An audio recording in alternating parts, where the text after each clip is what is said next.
There was a boy called Eustace Clarence Scrubb, and he almost deserved it.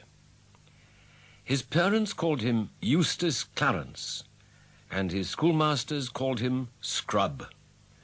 I can't tell you how his friends spoke to him, for he had none.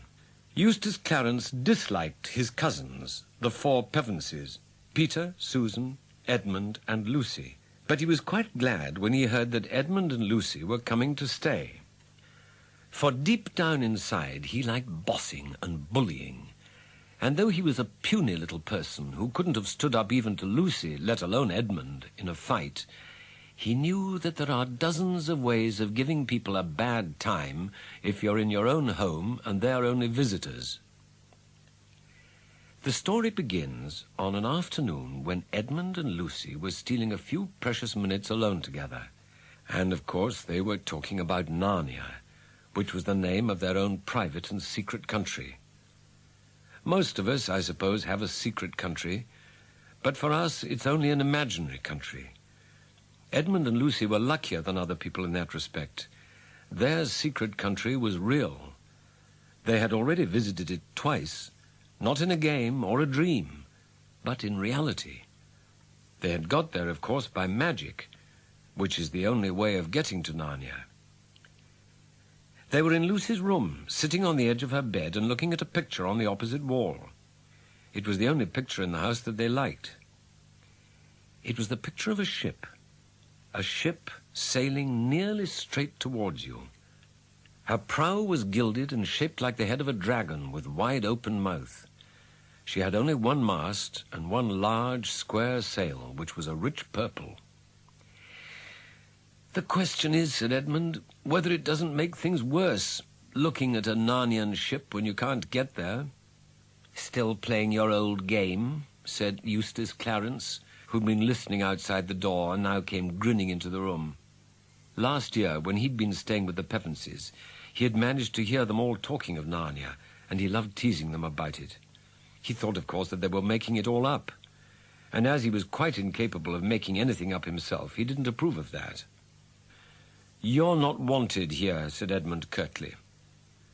Most boys, on meeting a reception like this, would either have cleared out or flared up. Eustace did neither. He just hung about, grinning, and presently began again. "Do you like that picture?" he asked. "For heaven's sake, don't let him get started about art and all that," said Edmund hurriedly. But Lucy, who was very truthful, had already said, "Yes, I do. I like it very much." "It's a rotten picture," said Eustace. "You won't see it if you step outside," said Edmund. "Why do you like it?" said Eustace to Lucy. "Well, for one thing," said Lucy, "I like it because the ship looks as if it was really moving, and the water looks as if it was really wet, and the waves look as if they were really going up and down." Of course, Eustace knew lots of answers to this, but he didn't say anything. The reason was that at that very moment he looked at the waves and saw that they did look very much indeed as if they were going up and down. The look of the waves in the picture made him feel sick. He turned rather green and tried another look, and then all three children were staring with open mouths. What they were seeing may be hard to believe when you read it in print, but it was almost as hard to believe when you saw it happening. The things in the picture were moving. "Stop it!" came Eustace's voice, squeaky with fright and bad temper. "It's some silly trick you two are playing. Stop it! I'll tell Alberta. Ow!" The other two were much more accustomed to adventures, but just exactly as Eustace Clarence said, "Ow!" they both said, "Ow!" too. The reason was that a great, cold, salt splash had broken right out of the frame, and they were breathless from the smack of it, besides being wet through. Then a great blue roller surged up round them, swept them off their feet, and drew them down into the sea. As one might have expected, Eustace clutched at Lucy in a panic, and down they both went. When they came up again, Lucy saw a white figure diving off the ship's side. Edmund was close beside her now, treading water, and had caught the arms of the howling Eustace. Then someone else, whose face was vaguely familiar, slipped an arm under her from the other side. There was a lot of shouting going on from the ship, heads crowding together above the bulwarks, ropes being thrown. After her, Edmund was heaved up, and then the miserable Eustace. Last of all came the stranger, a golden-headed boy some years older than herself. Caspian, gasped Lucy, as soon as she had breath enough. For Caspian it was. Caspian, the boy king of Narnia, whom they had helped to set on the throne during their last visit. Immediately Edmund recognized him too. All three shook hands and clapped one another on the back with great delight. "But who's your friend?" said Caspian almost at once, turning to Eustace with his cheerful smile. But Eustace was crying much harder than any boy of his age has a right to cry when nothing worse than a wetting has happened to him, and would only yell out, Let me go back, I don't like it." Eustace rushed to the ship's side, as if he expected to see the picture frame hanging above the sea, and perhaps a glimpse of Lucy's bedroom. What he saw was blue waves flecked with foam and paler blue sky, both spreading without a break to the horizon. Perhaps we can hardly blame him if his heart sank. He was promptly sick. "This is a merry shipmate you've brought us, brother," whispered Caspian to Edmund with a chuckle. But before he could say anything more, Eustace burst out again. What on earth's that? Take it away, the horrid thing!" Something very curious indeed had come out of the cabin and was slowly approaching them. You might call it, and indeed it was, a mouse. But then it was a mouse on its hind legs, and stood about 2 feet high. Lucy and Edmund recognized it at once. Reepicheep, the most valiant of all the talking beasts of Narnia, and the chief mouse. It had won undying glory in the second Battle of Baruna. Lucy longed, as she had always done, to take Reepicheep up in her arms and cuddle him. But this, as she well knew, was a pleasure she could never have. It would have offended him deeply. Instead, she went down on one knee to talk to him. Reepicheep put forward his left leg, drew back his right, bowed, kissed her hand, straightened himself, twirled his whiskers, and said in his shrill, piping voice, "My humble duty to your majesty, and to King Edmund too." "Take it away," wailed Eustace. "I hate mice, and I never could bear performing animals. They're silly and vulgar and sentimental." At this moment, Lucy and Edmund both sneezed. "What a fool I am to keep you all standing here in your wet things," said Caspian. "Come on below and get changed." When Lucy had finished dressing, she looked out of her window at the water rushing past and took a long, deep breath. She felt quite sure they were in for a lovely time. "Ah, there you are, Lucy," said Caspian. "We were just waiting for you. This is my captain, the Lord Drinian." A dark-haired man went down on one knee and kissed her hand. The only others present were Reepicheep and Edmund. "Where is Eustace?" asked Lucy. "In bed," said Edmund, "and I don't think we can do anything for him. It only makes him worse if you try to be nice to him." "Meanwhile," said Caspian, "we want to talk." "By Jove we do," said Edmund. "It's a year ago by our time since we left you, just before your coronation. How long has it been in Narnia?" "Exactly 3 years," said Caspian. "All going well?" asked Edmund. "It couldn't be better," answered the king. "There's no trouble at all now between Telmarines, dwarfs, talking beasts, fauns, and the rest. We gave those troublesome giants on the frontier such a good beating last summer that they pay us tribute now. And I had an excellent person to leave as regent while I'm away, Trumpkin, the dwarf." "And where are we heading for?" asked Edmund. "Well," said Caspian, "that's rather a long story. Perhaps you remember that when I was a child, my usurping uncle Miraz got rid of 7 friends of my father's, who might have taken my part, by sending them off to explore the unknown eastern seas beyond the Lone Islands." "Yes," said Lucy, "and none of them ever came back." "Right. Well, on my coronation day, with Aslan's approval, I swore an oath that if once I established peace in Narnia, I would sail east myself for a year and a day to find my father's friends, or to learn of their deaths and avenge them if I could. That is my main intention. But Reepicheep here has an even higher hope. Everyone's eyes turned to the mouse. "As high as my spirit," it said. "Why should we not come to the very eastern end of the world? And what might we find there? I expect to find Aslan's own country. It is always from the east, across the sea, that the great lion comes to us." "I say, that's an idea," said Edmund in an awed voice. "But do you think," said Lucy, "Aslan's country would be that sort of country? I mean, the sort you could ever sail to?" "I do not know, madam," said Reepicheep, "but there is this. When I was in my cradle, a woodwoman, a dryad, spoke this verse over me. Where sky and water meet, where the waves grow sweet, doubt not, Reepicheep, to find all you seek. There is the utter east.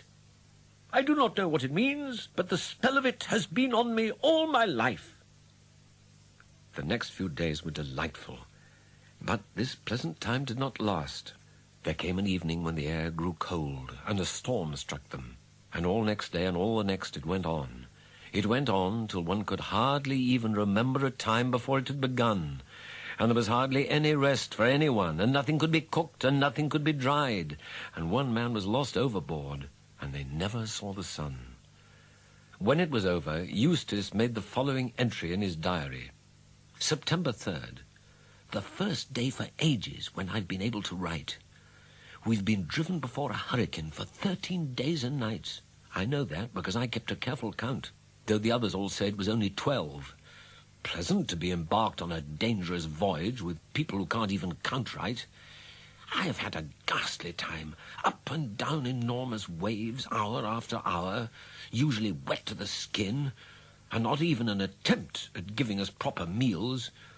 Needless to say, there's no wireless or even a rocket, so no chance of signaling anyone for help. It all proves what I keep on telling them, the madness of setting out in a rotten little tub like this.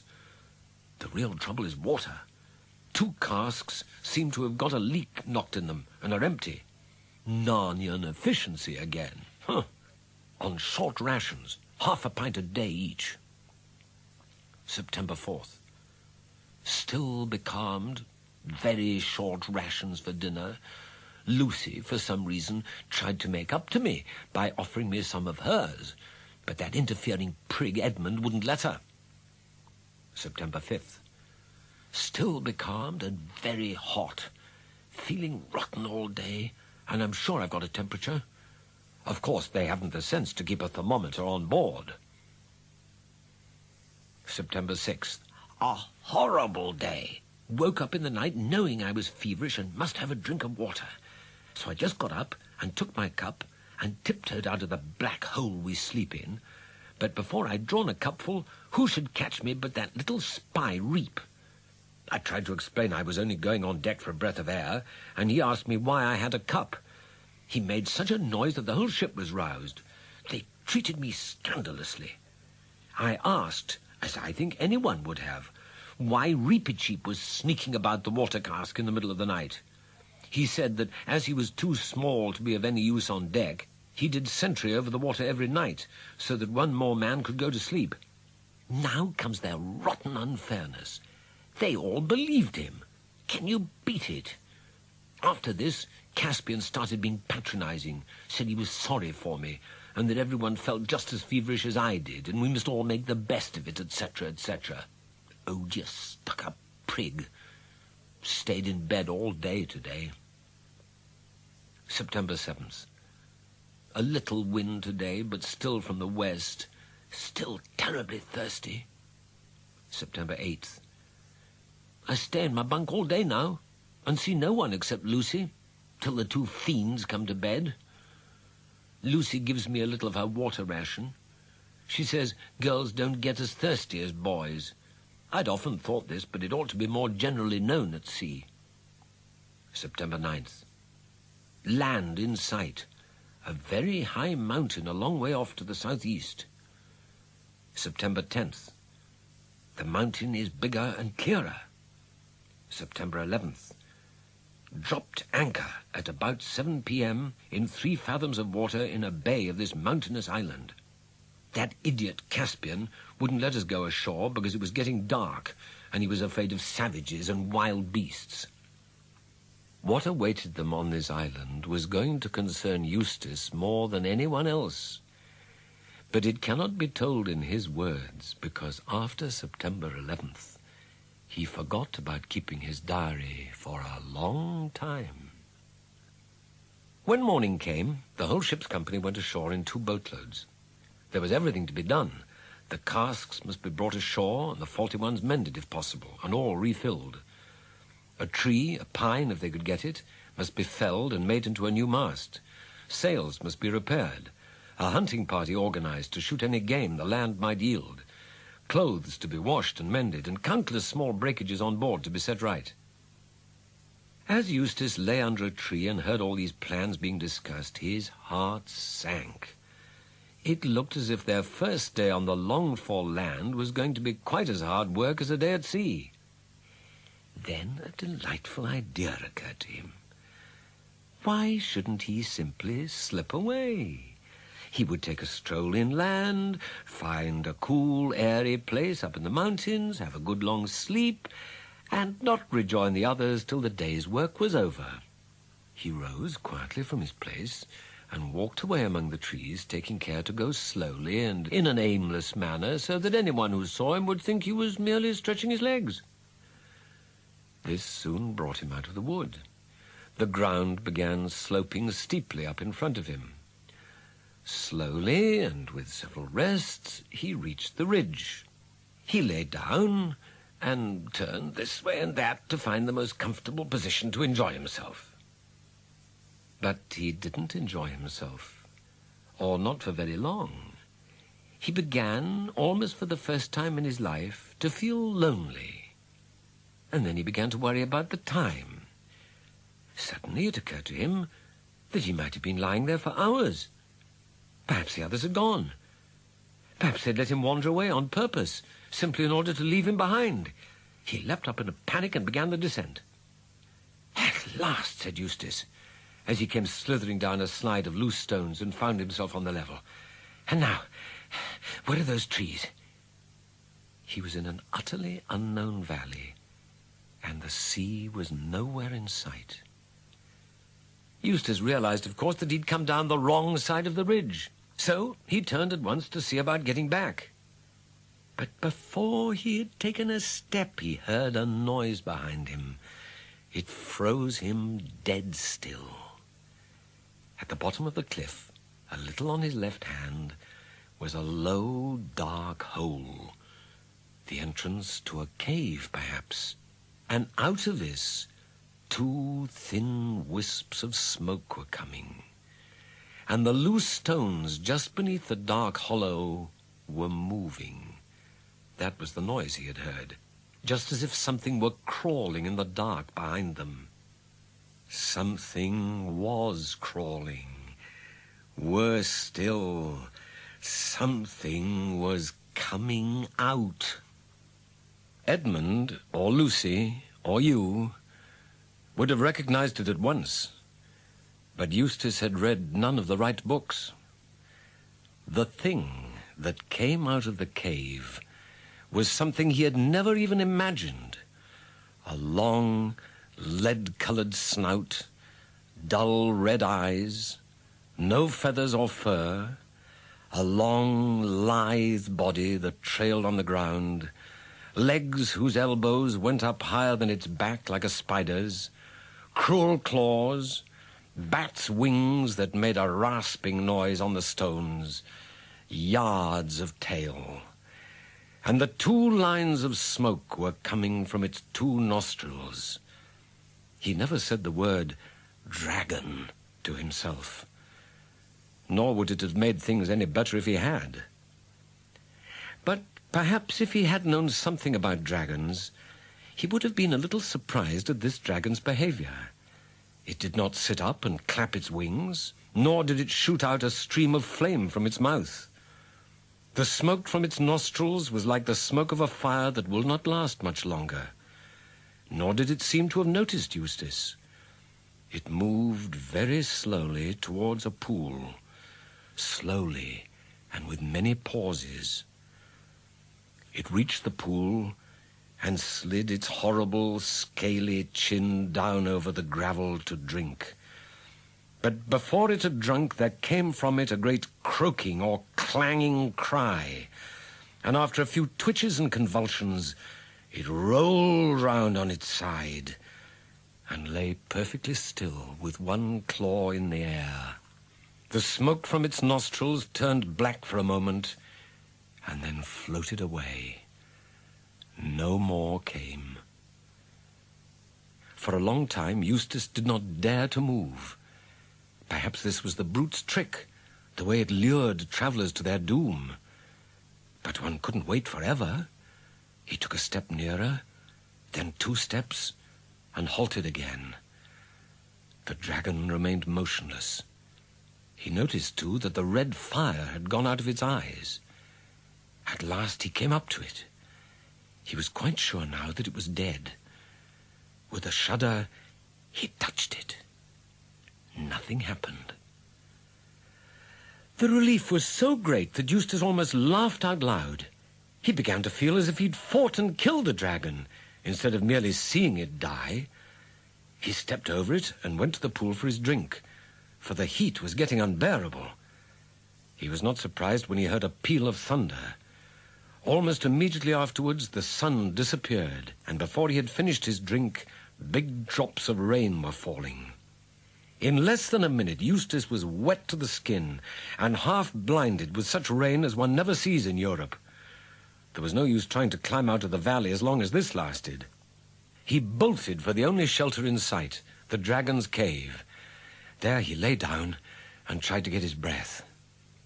Most of us know what we should expect to find in a dragon's lair. But, as I said before, Eustace had read only the wrong books. They had a lot to say about exports and imports and governments and drains, but they were weak on dragons. That is why he was so puzzled at the surface on which he was lying. Parts of it were too prickly to be stones, and too hard to be thorns, and there seemed to be a great many round, flat things, and it all clinked when he moved. There was light enough at the cave's mouth to examine it by, and of course Eustace found it to be what any of us could have told him in advance. Treasure. There were crowns, those were the prickly things, coins, rings, bracelets, ingots, cups, plates, and gems. Eustace, unlike most boys, had never thought much of treasure, but he saw at once the use it would be in this new world which he'd so foolishly stumbled into through the picture in Lucy's bedroom at home. "They don't have any tax here," he said, "and you don't have to give treasure to the government. With some of this stuff, I could have quite a decent time here. I wonder how much I can carry.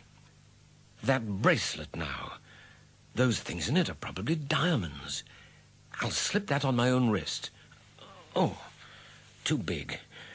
But not if I push it right up here above my elbow. Then fill my pockets with diamonds. That's easier than gold. I wonder when this infernal rain's going to let up." He got into a less uncomfortable part of the pile, where it was mostly coins, and settled down to wait. But a bad fright, when once it is over, and especially a bad fright following a mountain walk, leaves you very tired. Eustace fell asleep. By the time he was sound asleep and snoring, the others had finished dinner and become seriously alarmed about him. "We must do something," said Lucy. "He may have got lost, or fallen into a hole, or been captured by savages." "Or killed by wild beasts," said Drinian.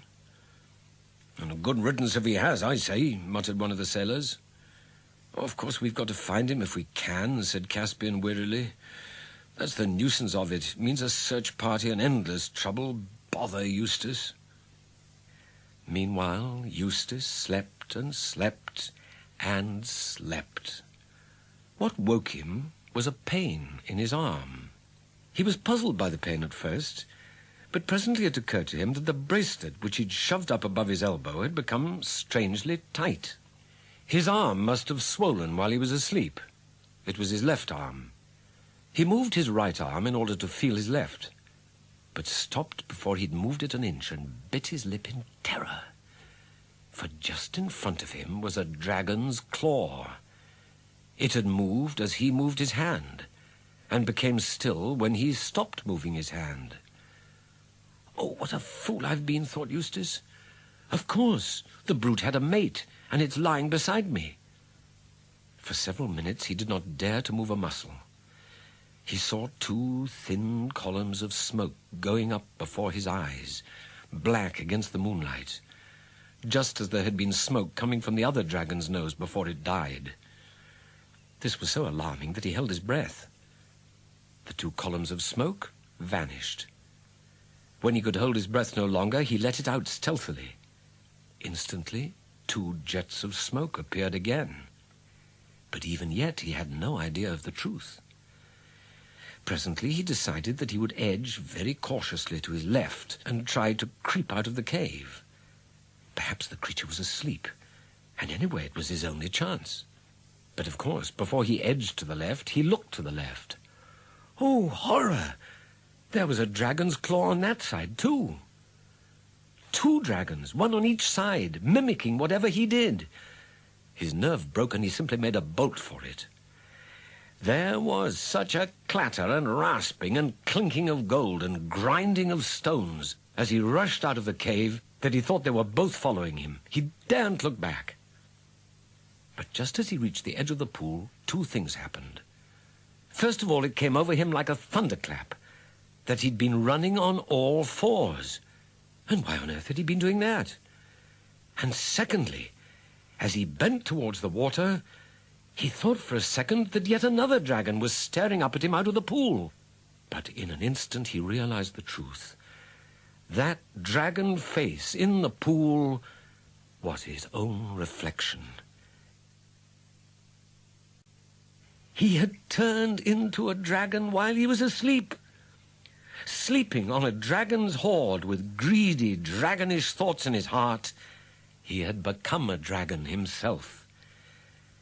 That explained everything. There had been no two dragons beside him in the cave. The claws, to right and left, had been his own right and left claws. The two columns of smoke had been coming from his own nostrils. As for the pain in his left arm, or what had been his left arm, he could now see what had happened by squinting with his left eye. The bracelet, which had fitted very nicely on the upper arm of a boy, was far too small for the thick, stumpy foreleg of a dragon. It had sunk deeply into his scaly flesh, and there was a throbbing bulge on each side of it. He tore at the place with his dragon's teeth, but could not get it off. In spite of the pain, his first feeling was one of relief. There was nothing to be afraid of any more. He was a terror himself now, and nothing in the world but a knight, and not all of those, would dare to attack him. He could get even with Caspian and Edmund now. But the moment he thought this, he realized that he didn't want to. He wanted to be friends. He wanted to get back among humans and talk and laugh and share things. He realized that he was a monster, cut off from the whole human race. An appalling loneliness came over him. He began to see the others had not really been fiends at all. He began to wonder if he himself had been such a nice person as he'd always supposed. He longed for their voices. He would have been grateful for a kind word even from Reepicheep. When he thought of this, the poor dragon that had been Eustace lifted up its voice and wept. A powerful dragon, crying its eyes out under the moon in a deserted valley, is a sight and a sound hardly to be imagined. Lucy sat up till the return of the search party in hope of good news about Eustace. "We must all show great constancy," Caspian was saying. "A dragon has just flown over the treetops and lighted on the beach. We must keep close watch, and as soon as it's light, go down to the beach and give it battle." At dawn they got up, all with swords drawn, and formed themselves into a solid mass with Lucy in the middle and Reepicheep on her shoulder. It grew lighter as they came to the edge of the wood. And there, on the sand, like a giant lizard or a flexible crocodile or a serpent with legs, huge and horrible and humpy, lay the dragon. But when it saw them, instead of rising up and blowing fire and smoke, the dragon retreated. You could almost say it waddled back into the shallows of the bay. "What's it wagging its head like that for?" said Edmund. "And now it's nodding," said Caspian. "There's something coming from its eyes," said Drinian. "Oh, can't you see?" said Lucy. "It's crying. Those are tears." "I shouldn't trust to that, ma'am," said Drinian. "That's what crocodiles do, to put you off your guard." "It wagged its head when you said that," remarked Edmund, "just as if it meant no. Look, there it goes again." "Do you think it understands what we're saying?" asked Lucy. The dragon nodded its head violently. Reepicheep slipped off Lucy's shoulder and stepped to the front. "Dragon," came his shrill voice, "can you understand speech?" The dragon nodded. "Can you speak?" It shook its head. "Then," said Reepicheep, "it is idle to ask you your business. But if you will swear friendship with us, raise your left foreleg above your head." It did so, but clumsily, because that leg was sore and swollen with the golden bracelet. "Oh, look," said Lucy, "there's something wrong with its leg. The poor thing, that's probably what it was crying about. Perhaps it came to us to be cured, like in Androcles and the lion."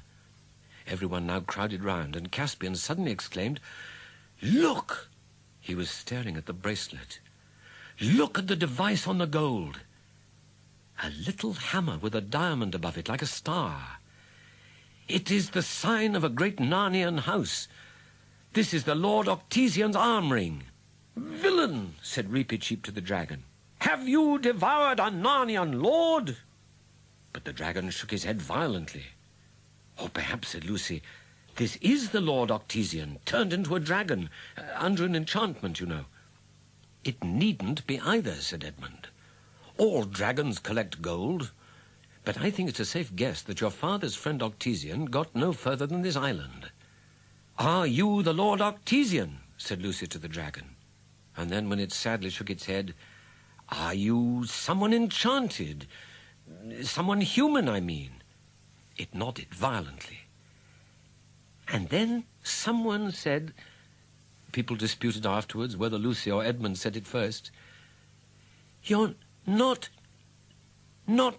Eustace by any chance?" And Eustace nodded his terrible dragon head and thumped his tail in the sea, and everyone skipped back, some of the sailors with ejaculations I will not put down in writing, to avoid the enormous and boiling tears which flowed from his eyes. Lucy tried hard to console him, and even screwed up her courage to kiss the scaly face, and nearly everyone said, "Hard luck," and several assured Eustace that they would all stand by him, and many said there was sure to be some way of disenchanting him, and they'd have him as right as rain in a day or two. And of course they were all very anxious to hear his story, but he couldn't speak. As the days passed, it was, however, clear to everyone that Eustace's character had been rather improved by becoming a dragon. He was anxious to help. He flew over the whole island and found that it was all mountainous and inhabited only by wild goats and droves of wild swine. Of these he brought back many carcasses for the revictualling of the ship.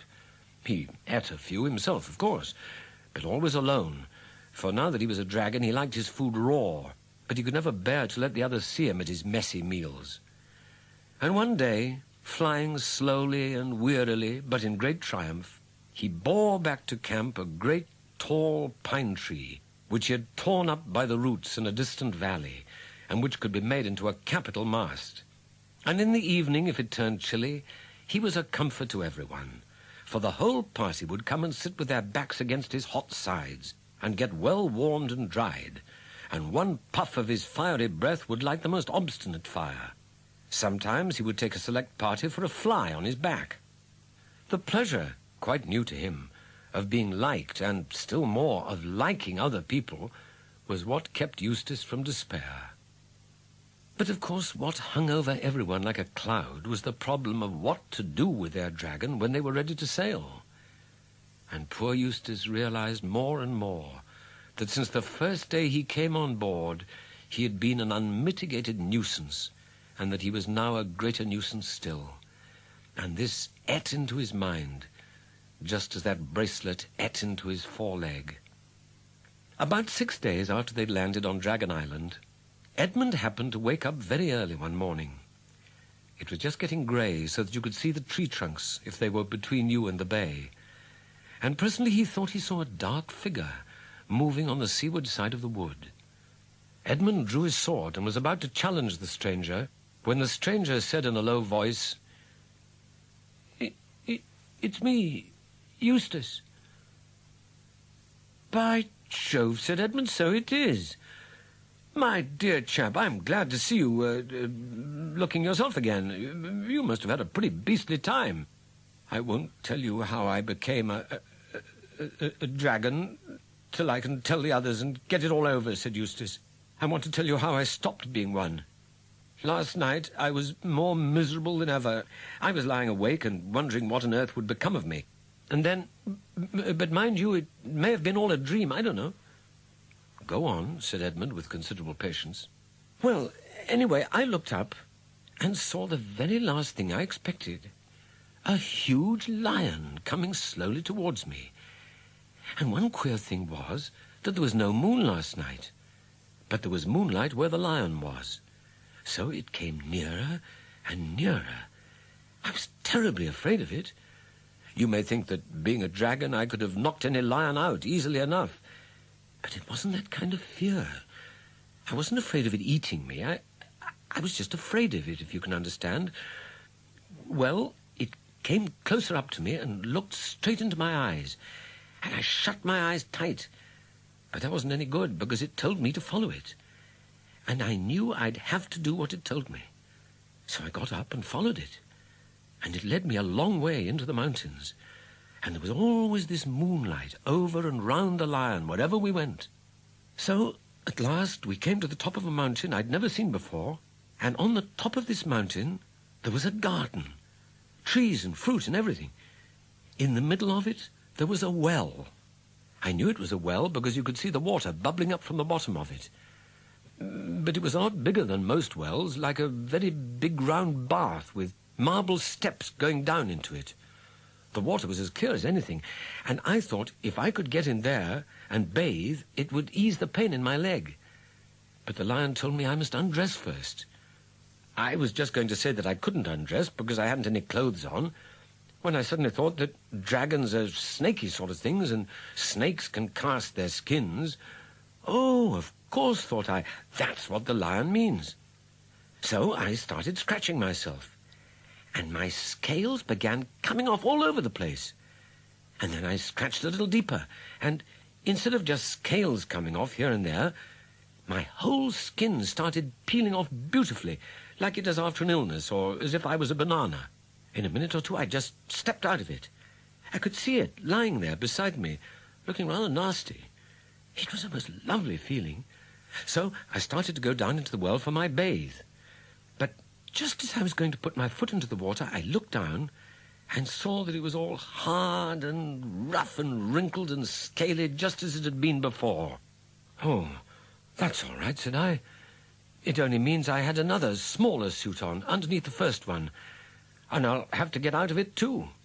So I scratched and tore again, and this underskin peeled off beautifully, and out I stepped and left it lying beside the other one and went down to the well for my bathe.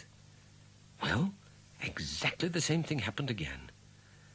Then the lion said, "You will have to let me undress you." I was afraid of his claws, I can tell you, but I was pretty nearly desperate now, so I just lay flat down on my back to let him do it. The very first tear he made was so deep that I thought it had gone right into my heart. Well, he peeled the beastly stuff right off, just as I thought I'd done it myself the other times, only they hadn't hurt. And there it was, lying on the grass, only ever so much thicker and darker and more knobbly looking than the others had been. And there was I, as smooth and soft as a peel switch, and smaller than I had been. Then he caught hold of me. I didn't like that much, for I was very tender underneath, now that I'd no skin on, and threw me into the water. It smarted like anything, but only for a moment. After that, it became perfectly delicious, and as soon as I started swimming and splashing, I found that all the pain had gone from my arm. And then I saw why. I turned into a boy again. After a bit, the lion took me out and dressed me. Dressed you? With his paws? Well, I don't exactly remember that bit, but he did somehow or other. In new clothes, the same I've got on now, as a matter of fact. And then, suddenly, I was back here, which is what makes me think it must have been a dream. No, it wasn't a dream, said Edmund. Why not? Well, there are the clothes, for one thing, and you've been, well, undragoned for another. What do you think it was, then? Asked Eustace. I think you've seen Aslan, said Edmund. Aslan? Said Eustace. I've heard that name mentioned several times since we joined the Dawn Treader, and I felt... I don't know what, I hated it. But I was hating everything then. And, by the way, I'd like to apologize. I'm afraid I've been pretty beastly. That's all right, said Edmund. Between ourselves, you haven't been as bad as I was on my first trip to Narnia. You were only an ass, but I was a traitor. Well, don't tell me about it then, said Eustace. But who is Aslan? Do you know him? Well, he knows me, said Edmund. He is the great lion, the son of the Emperor oversea, who saved me and saved Narnia. We've all seen him. Lucy sees him most often, and it may be Aslan's country we are sailing to. Neither said anything for a while. The last bright star had vanished, and the camp was astir. Great was the rejoicing when Edmund and the restored Eustace walked into the breakfast circle round the campfire. And now, of course, everyone heard the earlier part of his story. In a few days, the Dawn Treader, remasted, repainted, and well-stored, was ready to sail. It would be nice and fairly nearly true to say that from that time forth Eustace was a different boy. To be strictly accurate, he began to be a different boy. He had relapses. There were still many days when he could be very tiresome, but most of those I shall not notice. The cure had begun. After leaving Dragon Island, the Dawn Treader continued its quest to find the missing lords of Narnia, and after many magical adventures, all 7 were accounted for. But the last 3, which they found on Ramandu's island, were in an enchanted sleep which could not be broken until the Dawn Treader sailed to the world's end and left at least one of its company there. And so the Dawn Treader set sail once more, this time for the utter east. Very soon after they had left Ramandu's country, they began to feel that they had already sailed beyond the world. All was different. For one thing, they all found that they were needing less sleep. One did not want to go to bed, nor to eat much, nor even to talk except in low voices. Another thing was the light. There was too much of it. The sun, when it came up each morning, looked twice, if not 3 times, its usual size. And every morning, which gave Lucy the strangest feeling of all, huge white birds, singing their song with human voices in a language no one knew, streamed overhead and vanished astern on their way to their breakfast at Aslan's table on Ramandu's island. A little later they came flying back and vanished into the east. Then one day someone shouted, "Man overboard!" But it wasn't strictly a man. It was Reepicheep. He was chattering with the greatest excitement, but as his mouth kept on getting filled with water, nobody could understand what he was saying. Drinian rushed to the side and lowered a rope, and when the dripping mouse had reached the deck, he cheeped, "Sweet, sweet." For a moment no one quite took in the importance of this. But then Reepicheep once more repeated the old prophecy. Where the waves grow sweet, doubt not, Reepicheep, there is the utter east. Then at last everyone understood. Friends, said Caspian, we have now fulfilled the quest on which you embarked. Aslan has spoken to me, and he said, you're to go on, Reep and Edmund and Lucy and Eustace, and I'm to go back, and at once. With Reepicheep's coracle on board, the boat pulled away from the Dawn Treader to row through the endless carpet of lilies. The Dawn Treader flew all her flags and hung out her shields to honor their departure.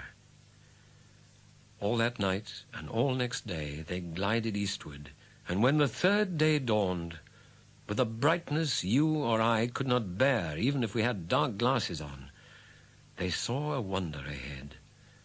It was as if a wall stood up between them and the sky, a greenish-grey, trembling, shimmering wall. The wall was really a long, tall wave, a wave endlessly fixed in one place, as you may often see at the edge of a waterfall. It seemed to be about 30 feet high, and the current was gliding them swiftly towards it.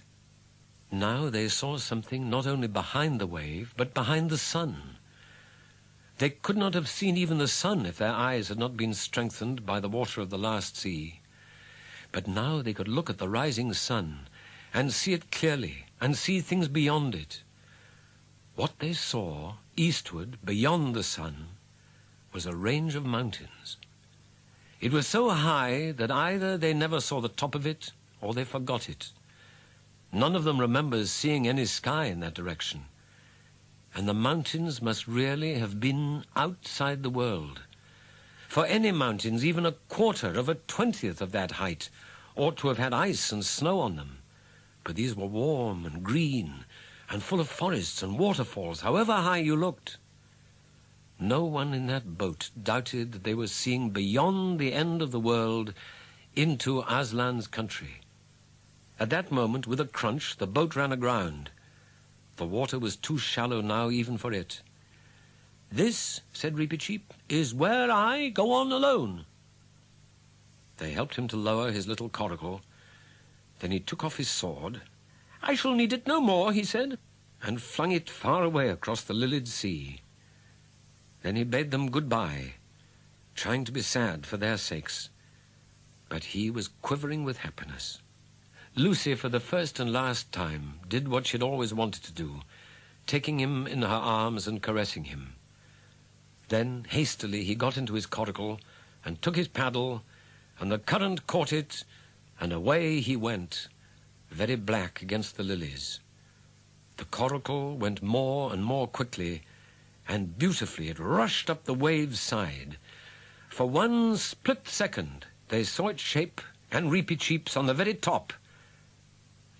Then it vanished, and since that moment, no one can truly claim to have seen Reepicheep the mouse. But my belief is that he came safe to Aslan's country and is alive there to this day. As the sun rose, the sight of those mountains outside the world faded away. The wave remained, but there was only blue sky behind it. The children got out of the boat and waded, not towards the wave, but southward, with the wall of water on their left. At last they were on dry sand, and then on grass. But between them and the foot of the sky, there was something so white on the green grass that even with their eagle's eyes they could hardly look at it. They came on and saw that it was a lamb. Please, lamb, said Lucy, is this the way to Aslan's country? Not for you, said the lamb. For you the door into Aslan's country is from your own world. What, said Edmund? Is there a way into Aslan's country from our world too? There is a way into my country from all the world, said the lamb.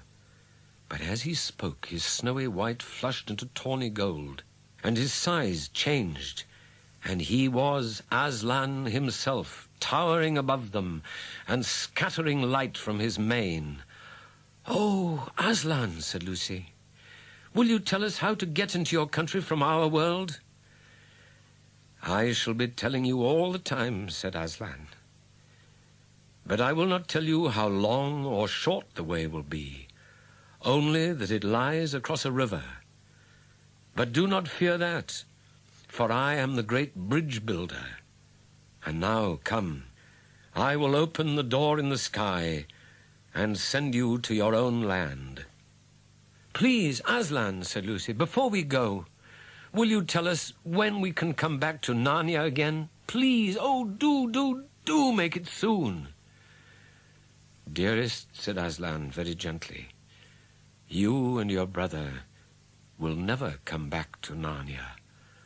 "Oh, Aslan," said Edmund and Lucy, both together in despairing voices. "You are too old, children," said Aslan, "and you must begin to come close to your own world now." "It isn't Narnia, you know," sobbed Lucy. "It's you. We shan't meet you there, and how can we live never meeting you?" "But you shall meet me, dear one," said Aslan. Are you there too, sir?" said Edmund. "I am," said Aslan, "but there I have another name. You must learn to know me by that name. This was the very reason why you were brought to Narnia, that by knowing me here for a little, you may know me better there. Come, I am opening the door in the sky." Then, all in one moment, there was a rending of the blue wall, like a curtain being torn, and a terrible white light from beyond the sky, and the feel of Aslan's mane, and a lion's kiss on their foreheads, and then the back bedroom in Aunt Alberta's home at Cambridge. Only two more things need to be told. One is that Caspian and his men all came safely back to Ramandu's island, and the three lords woke from their sleep.